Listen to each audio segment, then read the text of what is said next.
In incendiary comments, a senior executive at HSBC Bank has claimed that investors should not worry about climate risk, asking who cares if Miami is 6 meters underwater in 100 years? At an event held this week in London.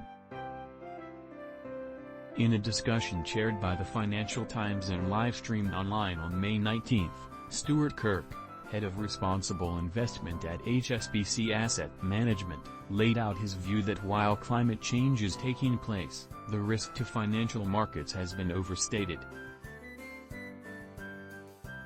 In the comments, first reported by James Baxter Darrington of Investment Week, Kirk said discussions of extreme climate impacts worldwide relied on hyperbole, and, referring to Miami, said Amsterdam has been 6 meters underwater for ages and that is a really nice place. We will cope with it.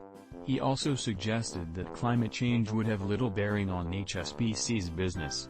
At a big bank like ours, what do people think the average loan length is? He asked. It is 6 years.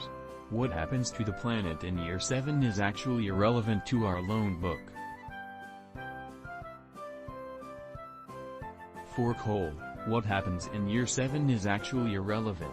Kirk also criticized the former governor of the Bank of England, Canadian Mark Carney, for his climate action advocacy, with a slide bearing the words unsubstantiated, shrill, partisan, self-serving, apocalyptic warnings are always wrong.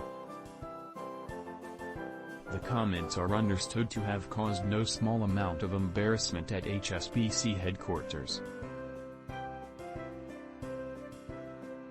On its website, the bank claims that it is committed to aligning the financed emissions from our portfolio of customers to net zero by 2050 or sooner, in line with the Paris Agreement goals.